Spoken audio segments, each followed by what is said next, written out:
Cody and the Fountain of Happiness. We are on chapter 3, which is To the Rescue. Remember, yesterday when we read her brother wouldn't wake up on the first day of summer vacation, Cody was feeling pretty sad. So chapter 3, To the Rescue. It was a hot day. The ants were off on business. Cody sat on the front steps and opened Wyatt's book. The lining of the gut replaces itself every 3 days, she read. Ew, what is that supposed to mean? Too bad the book had no gut picture. Cody was a good reader, but she appreciated pictures, especially of interesting things like guts. Mew Mew, Mew Mew, where are you? A boy a little bit younger than her walked slowly by. His round head swiveled from side to side. When he saw Cody, he stopped. Hey, have you seen a striped gray cat? He asked. Kind of fat, 14-and-a-half-year-old.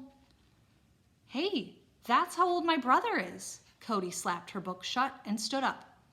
And she's deaf, said the boy. Deaf? Why are you calling to her? The boy's glasses were smudged, but Cody could still see how sad his eyes were. It makes me feel better to say your name. Blink, blink went his eyes. She's my grandma's cat, and she's not allowed out, but I let her, just for a minute, to keep me company, but something scared her and she ran away. There is a certain kind of sadness that belongs to somebody else, but feels like it belongs to you too. Cody felt that sadness now. We'll find your cat, she promised. They walked to the end of the street, but no Mew Mew. Just as they turned the corner, Cody heard something. She cupped her fingers behind her ears, making them stick out. Wyatt had taught her this trick to catch extra sound waves. Up in a tall pine tree, a furry snake swayed back and forth among the needles. I found her, yelled Cody. Mew Mew, the boy held out his arms. You're saved, come to Spencer. But Mew Mew did not move. Maybe you need to talk slower, said Cody, so that she can lip read. Come to Spencer. You are saved. That didn't work. Neither did trying to climb the tree. Cody ran home, grabbed a jug of milk, and ran all the way back. She waved it around under the tree, but Mew Mew was not interested. By now, Cody was very hot, so she drank some of the milk herself. What are we gonna do?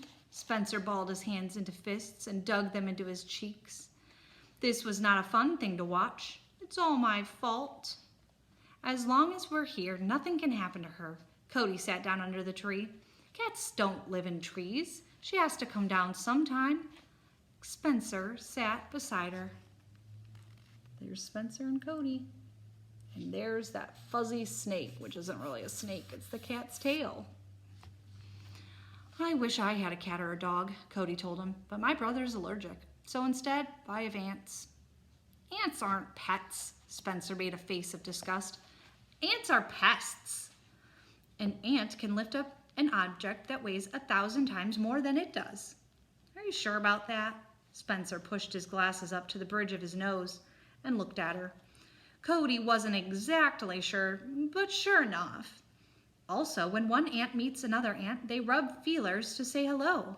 They are extremely friendly. Cody put an extra oomph on the last 2 words. Extra friendly. In her opinion, Spencer had some work to do in the friendly department. At home, I have a rare and valuable tropical fish, he said. Our neighbor is feeding them while I'm here. What about your parents? They went on vacation. They have their own business and, well, they work 24/7 and they needed a grown-up getaway. Spencer took off his glasses. Without them, his face looked naked as a baby bird. Do you wish you went too? Uh-oh, wrong question. I love Grandma Grace, Spencer burst out, but I really miss Dad and Mommy. A small pain stabbed Cody's heart.